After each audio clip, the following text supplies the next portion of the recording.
مصطفى مصطفى منبع للصفا سيد الأنبياء.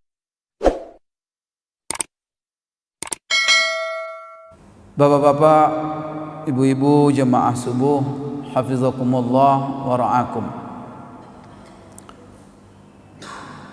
Alhamdulillah, syukur yang sedalam-dalamnya dan tidak pernah kita lupa supaya kita berusaha selalu menjadi orang yang bersyukur.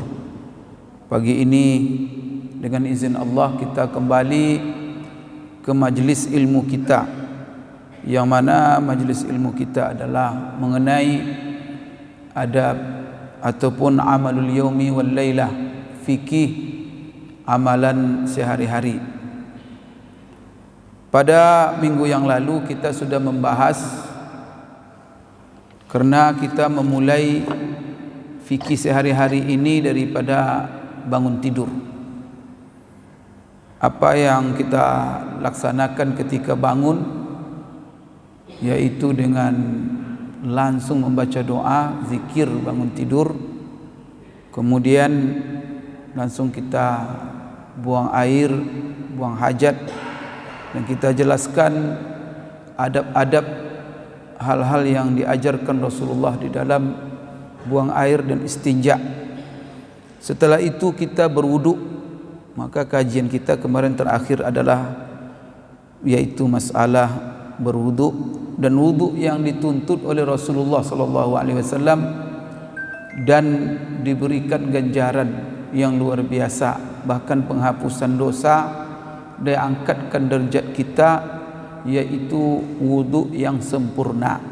Wudu yang sempurna, Bapak Ibu sekalian, adalah wudu yang telah memenuhi syarat-syarat, wudu yang memenuhi rukun-rukun, kemudian dilaksanakan di dalam wudu tersebut sunat-sunatnya, dan jauh dari hal-hal yang makruh apalagi yang membatalkannya. Kemudian ditutup wudu itu dengan bertasyahud, kemudian dengan membaca doa, Allahumma ja'alni minat tawwabin wa ja'alni minal mutatahhirin wa ja'alni min ibadikas salihin. Baik, setelah kita berwudu, apa yang kita lakukan lagi? Maka kita siap-siap untuk salat berjamaah subuh ke masjid. Maka sebelum kita ke masjid, maka disunatkan kita dari rumah setelah berwudu di rumah, setelah itu kita memakai pakaian.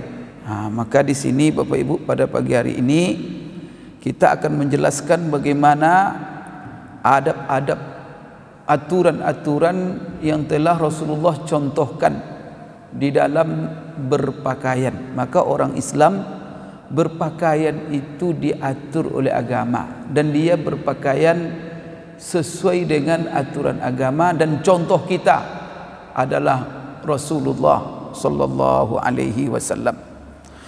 Apa adab-adab yang penting Bapak Ibu sekalian kita perhatikan di dalam berpakaian? Pertama sekali Bapak Ibu sekalian, kalau bisa pakaian untuk solat itu khusus, berbeda daripada pakaian-pakaian lain. Ini pertama. Jadi sediakan kain khusus untuk solat.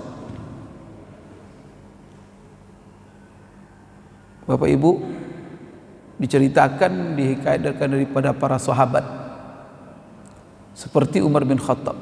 Umar bin Khattab itu ketika jadi khalifah, dia punya pakaian dua saja, pakaian untuk bekerja, pakaian untuk ibadah. Kemudian juga ada rahasianya, mengkhususkan pakaian untuk ibadah. Ini banyak asar dari sahabat dan juga dari tabi'in. Banyak di antara mereka, Bapak Ibu sekalian, menjelang mereka meninggal dunia, mereka mewasiatkan kepada keluarganya, nanti kalau saya meninggal, tolong kafankan saya dengan pakaian yang saya gunakan solat sehari-hari. Jadi ada kebiasaan orang kita, kalau dia pergi haji atau umrah, kain ihramnya disimpan. Itu bagus itu. Itu Bapak Ibu sekalian, saya membaca banyak sahabat dan juga tabi'in yang mereka mewasiatkan kalau mereka meninggal nanti dikapankan dengan pakaian ibadah mereka. Jadi kain ihramnya disimpan, nanti diwasiatkan kepada keluarganya, nanti kalau saya meninggal tolong kapankan saya dengan pakaian ihram saya. Kalau seandainya bapak ibu punya pakaian khusus salat, itu juga tidak ada masalah. Kenapa? Karena kain itu nanti bisa menjadi saksi ketika kita dikuburkan, diapakan, karena kain itu kita gunakan sehari-hari untuk ibadah kepada Allah. Kemudian yang kedua, kenapa kita khususkan bapak ibu kain khusus untuk salat? Jangan kain biasa, apalagi kain tidur. Makanya itu aib itu kalau seandainya ada orang tidur di kain itu juga, bekerja di kain itu juga, salat dengan kain itu juga. Karena Bapak Ibu sekalian, tidak ada sesuatu pakaian di dalam Al-Quran yang dikhususkan oleh Allah kecuali pakaian untuk salat. Jadi Allah ketika menyebut pakaian, maka Allah katakan pakaian untuk salat. Apa kata Allah dalam Al-Quran? Ya bani Adam, khudhu zinatakum inda kulli masjid. Hai anak Adam, hai manusia, pakailah oleh kamu pakaian perhiasan. Zinatakum, zinatakum itu adalah pakaian, yang mana pakaian ini Bapak Ibu sekalian diistilahkan, dipakai oleh Allah kata-kata zina. Zina itu menunjukkan macam pakaian yang kita pakai untuk salat, yaitu pakaian yang paling cantik, pakaian yang paling indah, pakaian yang paling senang dilihat. Maka zina itu kan berhias. Maka pakai oleh kamu pakaian, kalau di dalam terjemahan biasanya, pakai oleh kamu pakaian yang terbagus. Kapan kita memakai pakaian yang terbagus? Inda kulli masjid, setiap kita mau salat. Maka kata-kata masjid di sini Bapak Ibu maksudnya adalah setiap kita mau salat. Oleh karena itu tidak ada masalah kita mengkhususkan pakaian untuk salat dan kita cari pakaian yang paling indah. Bayangkan Bapak Ibu, kalau secara akal kita saja, kalau kita pergi pesta, pergi ke pasar, padahal kita bertemu dengan orang-orang manusia seperti kita juga, kita cari pakaian yang paling bagus, dengan perhiasan yang paling bagus. Setelah itu ketika kita mau salat berhadap Allah Subhanahu wa taala, pergi ke rumah Allah, lalu kita berpakaian sembarangan. Maka itu namanya Bapak Ibu kurang adab kita. Maka di sini diingatkan oleh Allah, pakaian yang paling bagus itu kamu pakai di mana? Ketika kamu pergi ke masjid, ketika kamu salat. Maka dalam sebuah hadis Rasulullah SAW mengatakan, ahaqqu ma yatazayyanu bihil mar'u as-salat. Jadi yang paling berhak seseorang berhias untuk menghadapi sesuatu adalah paling berhias dan paling indah ketika dia mau di dalam salat. Di ahaqqu ma yatazayyanu bihil mar'.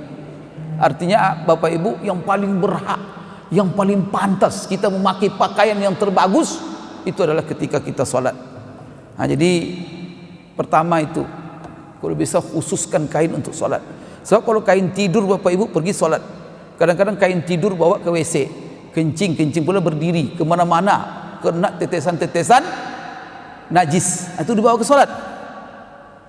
Oleh karena itu, kalau bisa menghindar ini, jangan pakaian yang dibawa ke WC, setelah itu pakaian itu pula yang dibawa salat.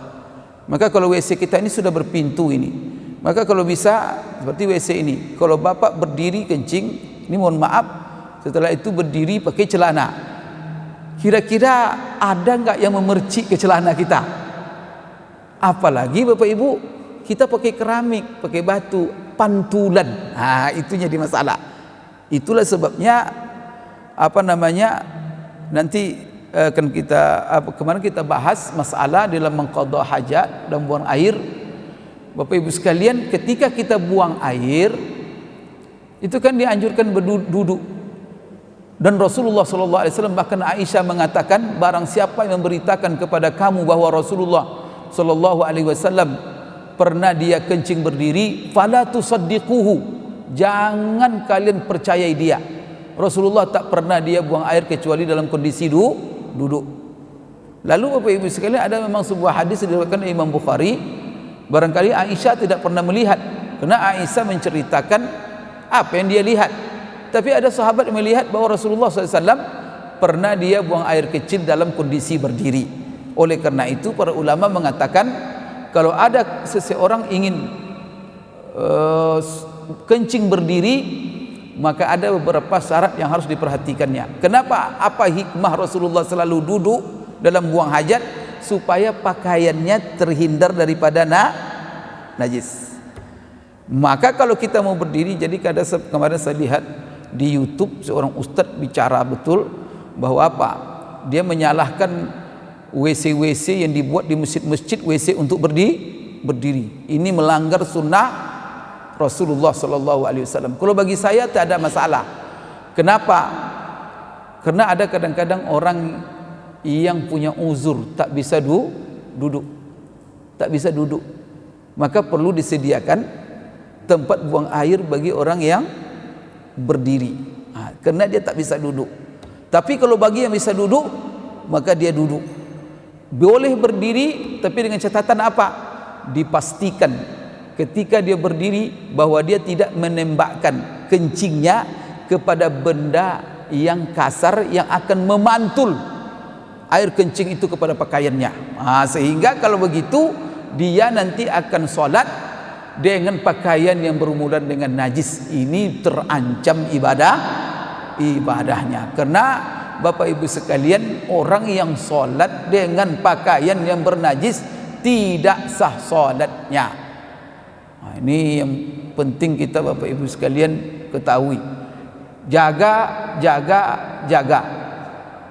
Maka orang yang tidak menjaga buang airnya sehingga nanti mengenai pakaiannya dengan najis, orang ini yang diceritakan dalam sebuah hadis yang diriwayatkan oleh Imam Bukhari, Rasulullah pernah lewat 2 kuburan. Lewat Rasulullah dengan 2 kuburan. Apa kata Rasulullah? Sahabatku, ini 2 kuburan sekarang penghuninya lagi diazab. Mereka tidak diazab karena besar dosa yang kelihatan besar dosanya, tetapi dosa yang banyak diremehkan oleh manusia. Apa? Yang pertama, tidak memperhatikan kebersihan pakaian dari najis, kencing sembarangan, tidak beristinja dengan kencing tidak dengan bersih. Artinya apa? Dia tidak membersihkan kencingnya dan tidak beristinja sampai bersih. Artinya Bapak Ibu, mungkin pakaiannya kena, mungkin badannya berlumuran najis, kemudian dia sholat. Ini perlu diperhatikan. Jadi khususkan. Jadi kalau Bapak Ibu sekarang pakaian tidur khusus, apalagi sekarang pakaian 1 lemari 2 lemari, itu Bapak Ibu ya gimana kita di hadapan Allah kalau ditanya nanti? Pakaian itu nikmat Allah, rezeki dari Allah. Allah beri rezeki kita, bisa beli pakaian 2 lemari. Tak ada satu pun pakaian khusus untuk salat. Keterlaluan. Bapak punya semuanya batik, tapi batik pesta, batik kantor, batik ini apa? Satu pun koko untuk salat tidak ada. Ini ibu-ibu khusus ya, karena dia mengatur bapak-bapak. Belikan pakaian. Maka pakaian salat yang pantas apa? Coba pakaian koko yang artinya yang pantas. Maka di sini Bapak Ibu, pertama ya, khususkan pakaian untuk salat. Ini. Kalau seandainya kita masuk WC dengan pakaian tidur apa semuanya, setelah itu kita tanggalkan, kita pakai pakaian salat, kita pasti yakin bahwa pakaian ini bersih. Itu yang kemudian kalau ke WC kita di masjid, Bapak Ibu gantungkan pakaian kita itu. Setelah itu baru kita buang air.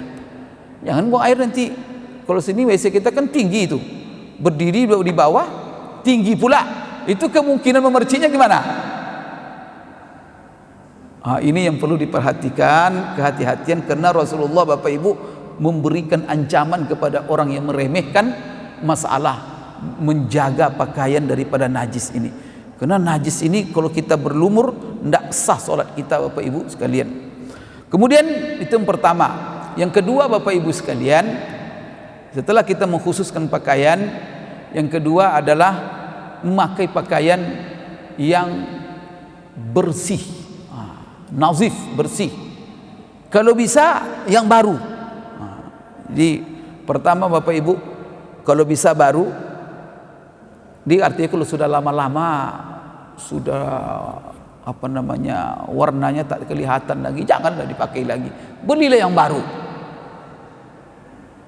Baru, kemudian bersih, kemudian pantas, indah.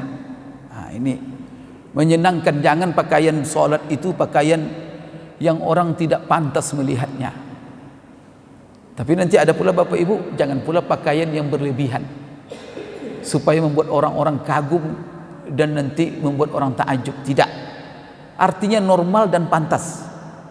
Ini Bapak Ibu sekalian yang harus diperhatikan, karena banyak orang sekarang, saya melihat ada beberapa sunnah yang diperhatikannya di dalam cara berpakaian dalam solat. Pertama, umpamanya apa? Dia tidak isbal.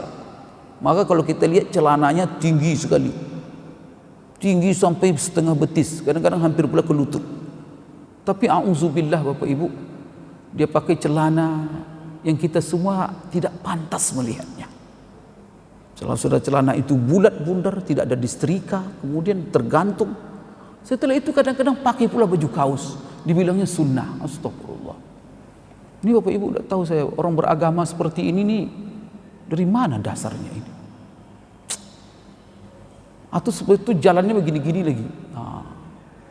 Ini apa ini?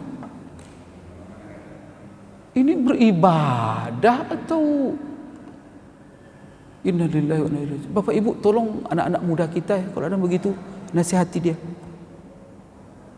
Ini beragama yang salah Bapak Ibu. Sunnah jangan dilihat satu-satu saja. Kalau mengamalkan sunnah, amalkan sunnah secara komprehensif. Jangan lihat tidak isbalnya saja, tapi cara berpakaian kamu tidak pantas. Kemudian Bapak Ibu, kepantasan itu kembali kadang-kadang kepada uruf. Uruf itu apa? Tradisi setempat. Seperti kita ini apa? Uruf berpakaian. Uruf berpakaian yang paling bagus kalau kita ini orang Indonesia. Dia pakai sarung, ya kan? Kemudian dia pakai baju lengan panjang. Kalau kita koko, kemudian pakai peci hitam, itu uruf kita. Maka kalau orang seperti itu, dia berpakaian panjang, kemudian dia pakai peci hitam, kemudian pakai sarung, wah sempurna cara solatnya, pakaian solatnya. Atau Bapak Ibu sekalian, sekarang juga sudah menjadi uruf kita, berpakaian koko yang dalam, kemudian juga sirwal nama di dalam, ada pakaian dalamnya, dan juga masalah. Pakai jubah, tidak ada juga masalah. Tapi pantas ke Bapak Ibu pakai celana gantungnya hampir sepulutut, setelah itu pakai pula baju sumpit yang apalagi kaos. Kemudian dia mengatakan sunnah. Kalau dipoto tuh Bapak Ibu ya, lihat orang, la ilaha illallah. Nanti ada larangan lagi kalau dia pakai pakaian itu karena syuhrah, supaya tampil beda dari orang. Ini berbahaya lagi, dosa dia. Syuhrah itu nanti ada larangannya oleh Rasulullah SAW. Jadi Bapak Ibu sekalian, 3 hal ya yang perlu diperhatikan. Pertama, kalau bisa masih disebut baru. Bukan maksudnya baru setiap mau sholat beli pakaian baru, bukan gitu maksudnya. Maksudnya kategorinya masih baru. Tapi kalau seandainya dia umpamanya sudah tidak baru lagi, kan tidak bisa disebut kategori baru. Bapak Ibu, bukan berarti kita pula mubazir. Banyak orang-orang saudara-saudara kita yang membutuhkan. Barangkali kita sedekahkan baju itu kepada orang, subhanallah. Apalagi baju itu baju ibadah. Maka tapi pesankan kepada orang miskin, kalau kita kasih, ini baju saya gunakan sholat terus ini, maka kamu jangan gunakan kemana-mana, gunakan juga untuk sholat. Kalau ada orang yang menyimpan bajunya, yang setiap dia bisa beli baju baru, setiap mengganti Bapak Ibu sekalian, kemudian dia simpan, besok diwasiatkannya kepada ahli warisnya, tolong kapankan. Artinya kapankan bukan pula dalam baju itu, karena baju macam-macam Pak ya. Ada orang bisa dikapankan seperti orang Arab, bajunya itu kan ada mislah namanya. Mislah itu yang bisa menutup, bisa dibuka-buka apa itu wah itu kalau dikapankan orang tuh bagus sekali. Adik kalau seandainya baju kita juga tidak ada masalah. Salah satu bagian kapan kan ada lapis-lapis, mungkin lapisan luar, mungkin lapisan apa, itu adalah pakaian sholat, tidak ada masalah. Karena itu adalah pakaian ibadah. Kemudian Bapak Ibu sekalian, jadi baru kemudian pantas, indah dilihat. Yang ketiga Bapak Ibu, wajib bersih daripada najis. Apa yang menjadi dasar ini? Ini dasarnya adalah Bapak Ibu sekalian sabda Rasulullah SAW kepada salah seorang sahabat. Jadi di dalam sebuah hadis Bapak Ibu sekalian, dan hadis ini diriwayatkan oleh Imam Abu Daud dan hadis ini disahihkan oleh Imam Albani. Jadi Rasulullah SAW pernah melihat salah seorang sahabat, dia memakai pakaian yang jelek, pakaian yang kumuh. Jadi lihatnya, ya Allah pakaiannya. Langsung Rasulullah tegur. Nah, ini menunjukkan Bapak Ibu sekalian, dia betul pakaian itu bersih Bapak Ibu, tapi kumuh. Pakaian itu bersih tapi jelek. Maka Rasulullah SAW bilang kepada sahabat itu, "Idza atakallahu malan falyura athara ni'matihi alaika wa karamatihi." Ini apa artinya? Hei, kamu ini punya uang atau tidak? Rasulullah gayanya tahu bahwa dia ini orang yang punya uang. Lalu dia pakai pakaian yang kumuh, pakaian yang lusuh.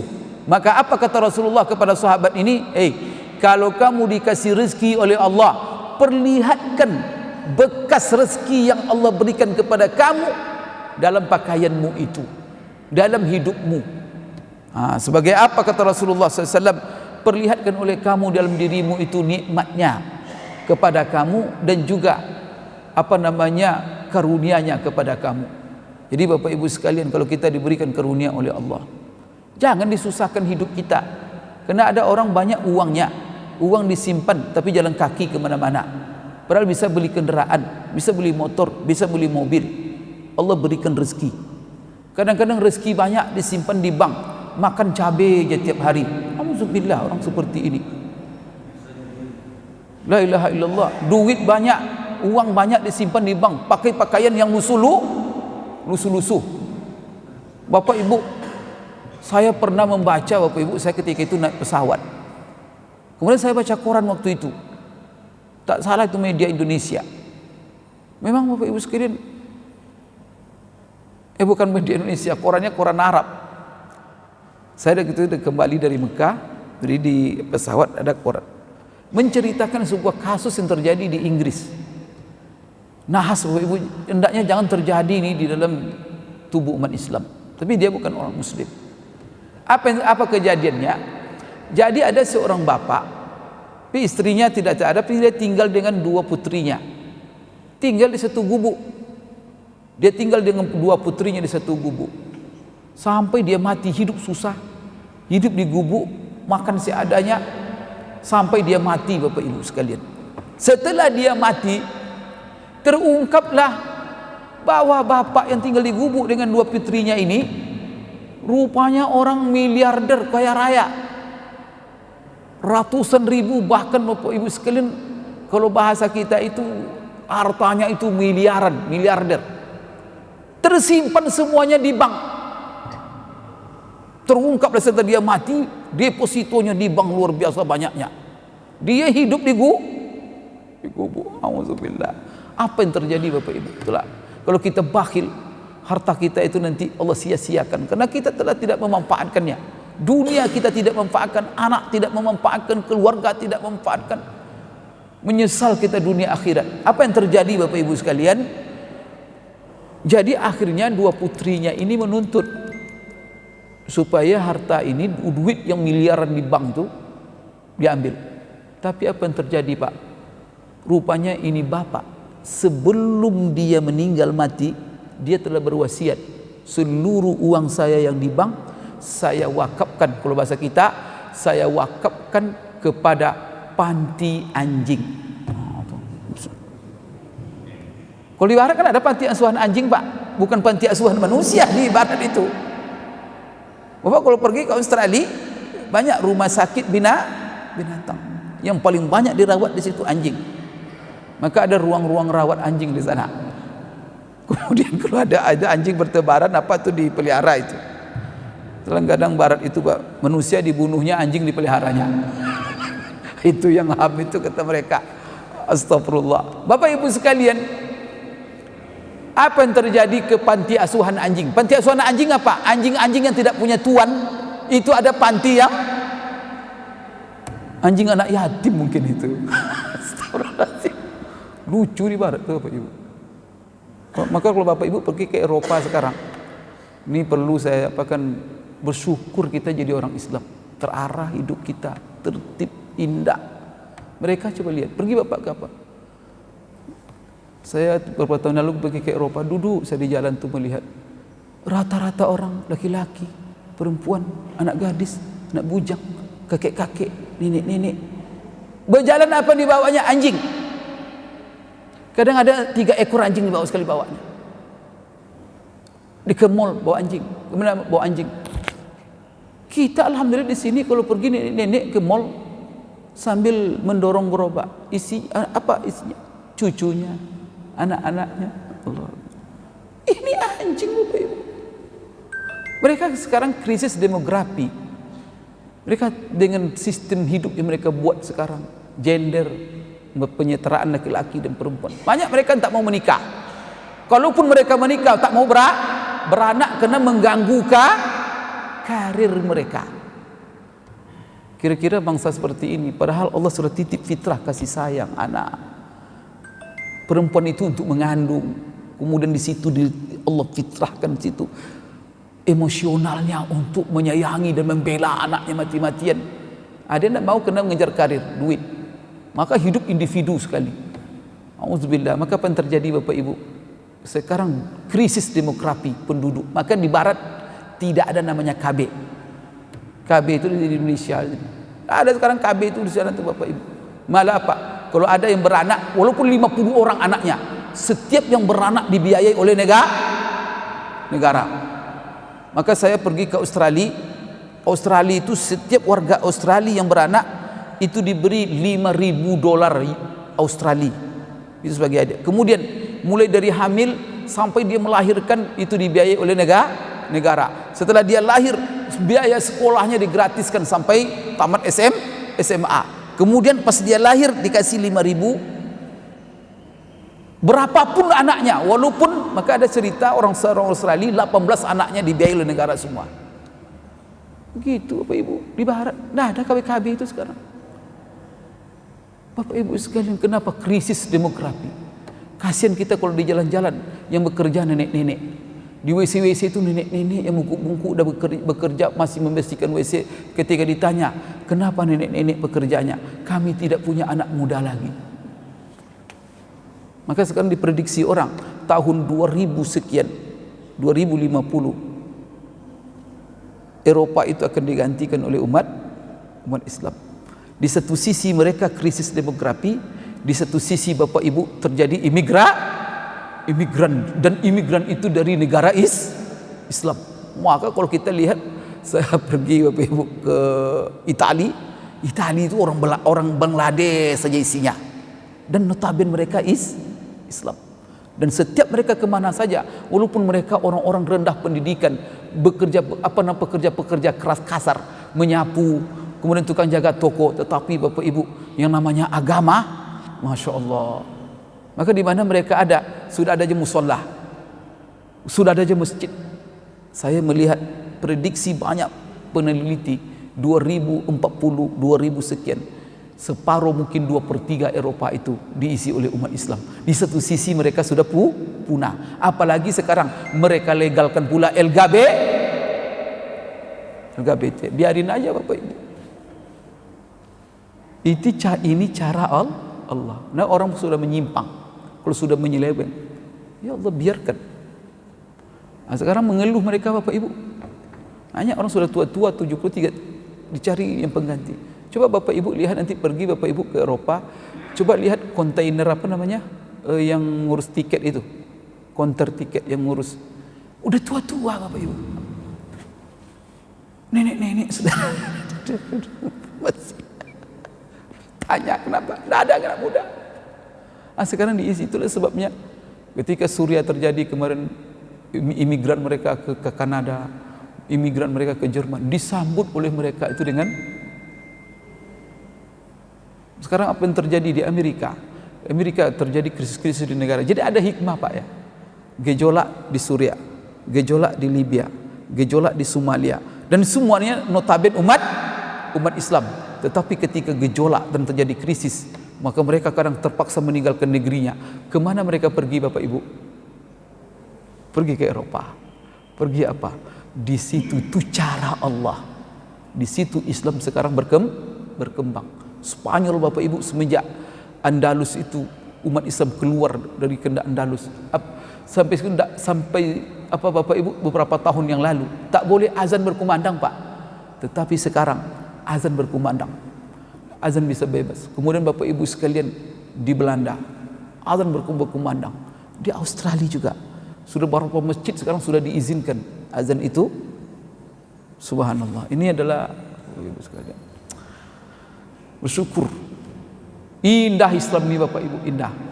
Jadi Bapak Ibu sekalian, di sini apa kata Rasulullah SAW menegur umat Islam yang berpakaian lusuh nikmat.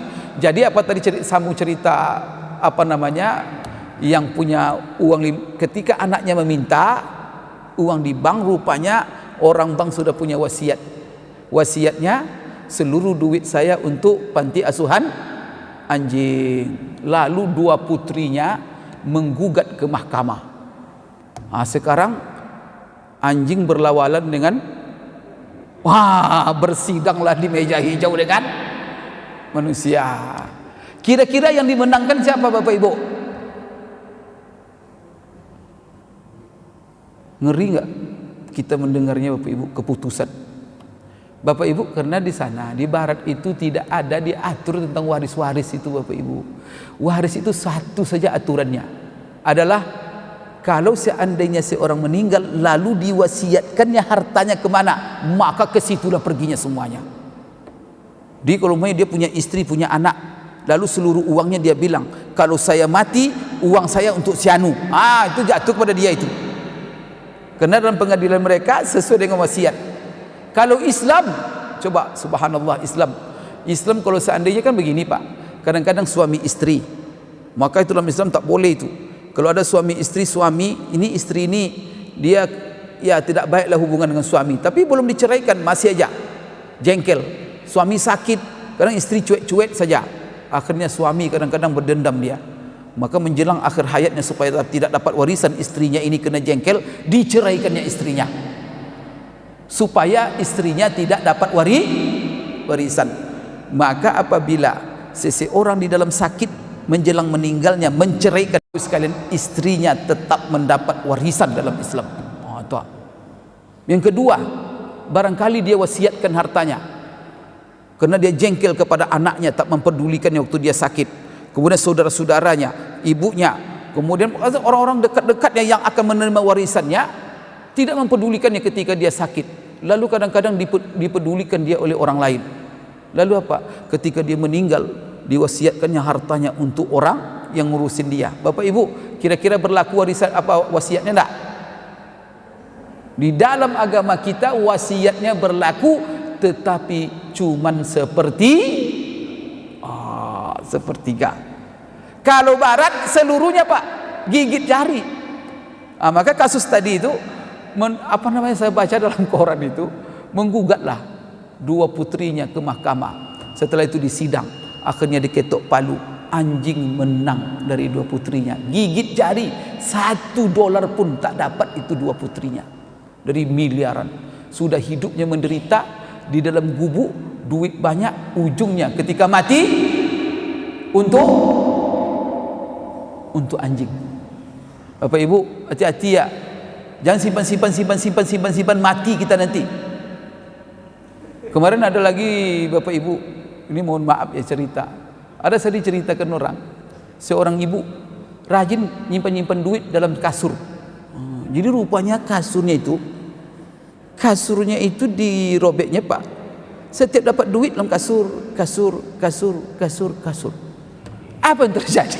Dia hidup susah sekali, berobat susah, duit dalam makan susah, makan cabai aja Pak. Rupanya duitnya banyak, hidup juga rumah sederhana. Apa yang terjadi ketika dia meninggal? Ketika dia meninggal, karena dia sudah tua sekali, oleh orang-orang dimandikanlah dia di atas kasurnya, karena mengangkatnya susah sudah. Kalau diangkat nanti dia lemas sudah. Dimandikan di atas kasurnya. Setelah dimandikan di atas kasur, tentu kasur itu basah, kasur bekas memandikan mayat. Oleh keluarganya dibuanglah kasur itu. Setelah dibuang kering, dibakarlah kasur itu supaya menghilangkan. Setelah dibakar isinya, astagfirullahaladzim. Ibu-ibu, maka kalau ibu-ibu mengaji jangan buat seperti ini. Maka kalau ada duit nikmati. Mati itu kapan-kapan Allah berikan rezeki itu untuk dinikmati. Maka Rasulullah marah sekali. Dia punya duit pakai pakaian lusuh-lusuh, pakai pakaian yang jelek-jelek. Maka apa kata Rasulullah? Kalau kamu dikasih harta oleh Allah, perlihatkan nikmat Allah itu dalam hidupmu. Kemudian kalau kamu perlihatkan nikmat itu apa? Kamu perlihatkan kepada dalam kehidupanmu bahwa Allah telah memuliakanmu. Kan berarti kan Allah telah memuliakan kita dengan rezeki itu. Jangan Allah memuliakan kita dengan rezeki, kita juga yang menghina diri kita. Maka orang bilang sama itu, orang coba duit banyak tapi kain lusuh, akhirnya berdosa orang. Bapak Ibu sekalian, jadi syaratnya Bapak Ibu nikmati nikmat itu, hindari dua saja.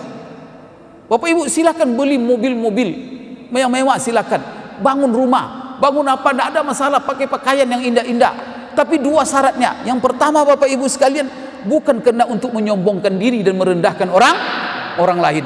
Tapi jangan pula gara-gara kita pakai mobil Land Cruiser, semua orang tidak ada tegur lagi, tidak ada salam lagi. Atau tidak itu karena kita mobil Land Cruiser. Kemudian karena mobil kita Land Cruiser, motor ditabrak-tabrak lagi. Astagfirullahaladzim. Itu menghina. Maka silakan nikmati nikmat itu, tetapi jangan untuk sombong. Yang kedua, jangan sampai ke tingkat berlebihan. Jangan tingkat berlebihan. Umpamanya pakaian mewahnya tuh 1 miliar, 1 miliar itu 2 lemari. Apa lah Bapak Ibu sekalian? Itu pakaian kita pakai itu aja. Maka Umar bin Khattab jadi khalifah, 2 aja pakaian salat, pakaian kerja. Itulah pakaiannya.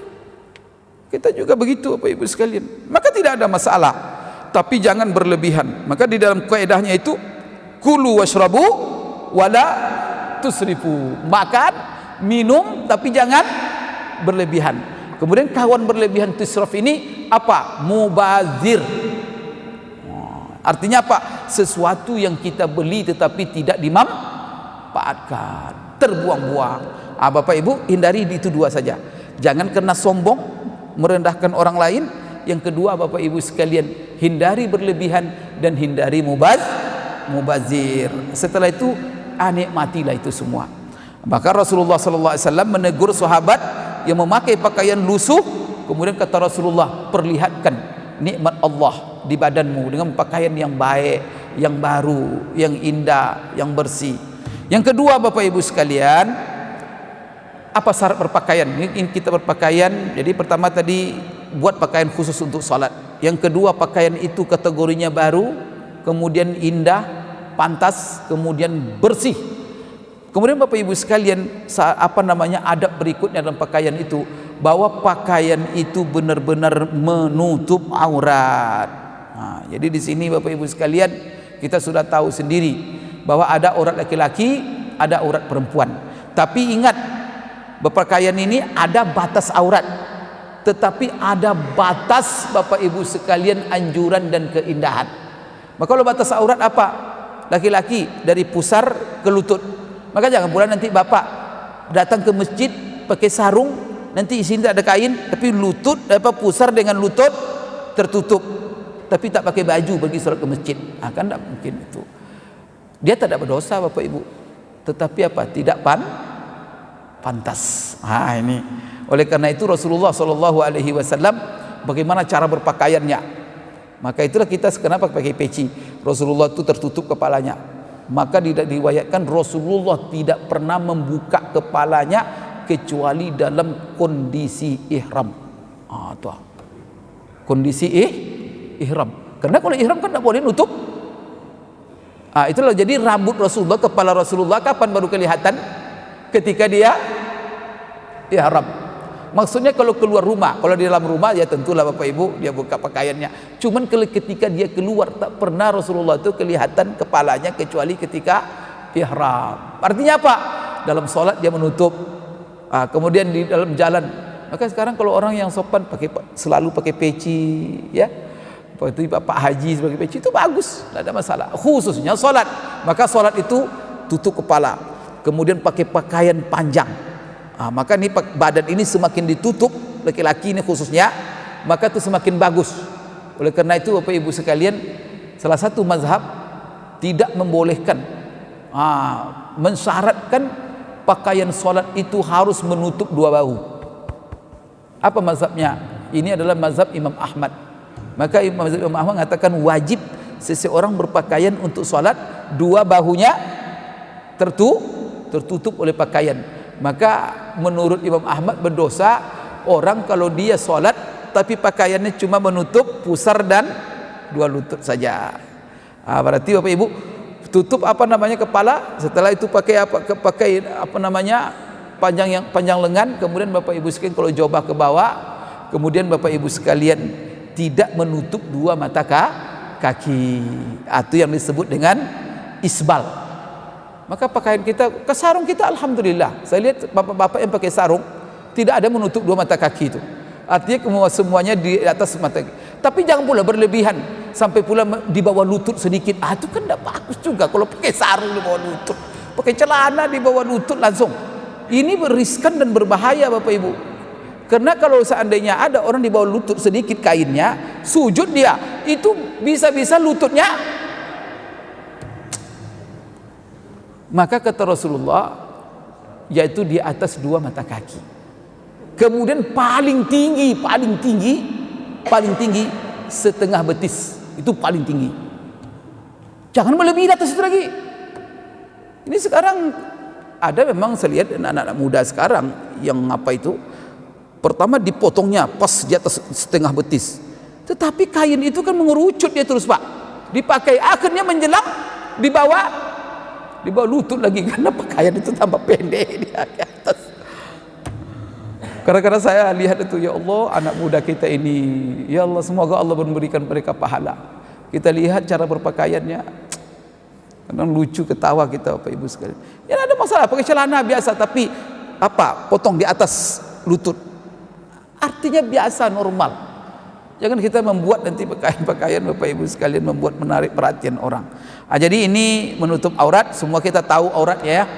Bapak Ibu, ini ibu-ibu secara khusus menutup aurat, maka yang boleh terbuka adalah muka dan dua telapak tangan. Maka saya sering ditanya, muka itu bagaimana Pak Ustadz? Ingat, di sini ini bukan muka nih ibu-ibu sekalian. Maka ini diusahakan tertutup. Berarti muka itu adalah dari depan yang kelihatan, itu muka itu. Kalau yang tidak kelihatan itu bukan muka. Maka dagu separuh ini bukan muka ini. Karena ketika kita berhadapan tidak kelihatan. Oleh karena itu ibu-ibu kalau pakai mukenanya dari sini. Kalau laki-laki itu dari tempat tumbuhnya jenggot. Kemudian dari awal tempat tumbuhnya rambut. Jangan begini pakai apanya. Kalau begini nanti di sini kan terbuka itu, dan itu adalah masuk aurat. Karena yang muka yang berhadapan. Kemudian ingat Bu, yang muka itu yang wajib dibasuh. Sekarang ketika wudu, saya mau tanya ibu-ibu, ketika ibu berwudu, wajib ibu membasuh yang begini? Enggak kan? Yang wajib ibu basuh kan ini cuma sampai ke sini. Itulah yang muka. Selain yang tidak wajib dibasuh itu bukan muka. Berarti apa? Ketika ibu pakai mukena wajib ditutup.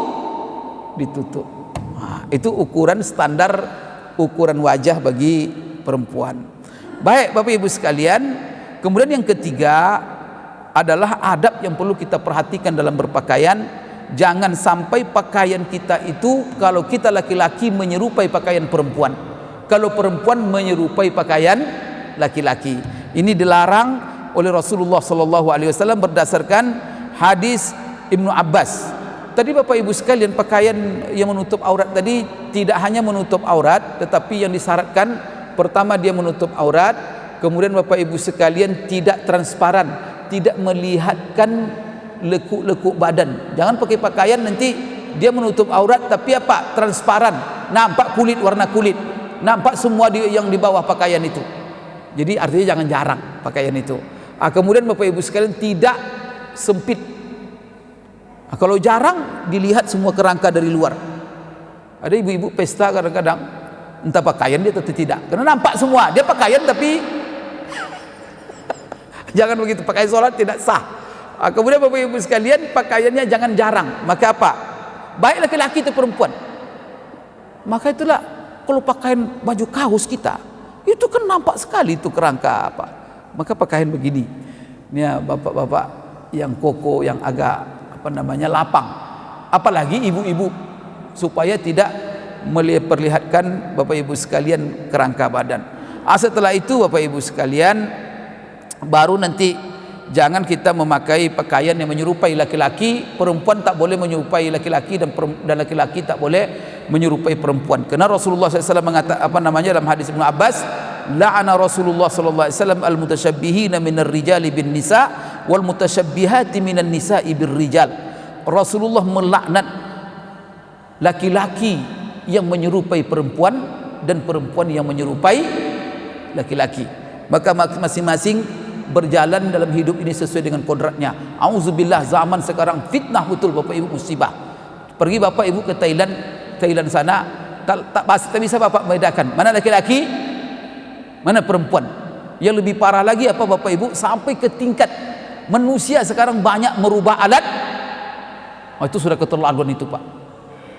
Kalau pergi ke Korea, yang terkenal di Korea Selatan itu Bapak Ibu, di mana-mana itu klinik operasi plastik. Ini wajah ini Bapak Ibu sekalian dioperasi sehingga dia cantik, sehingga dia ganteng. Itulah kerja mereka itu.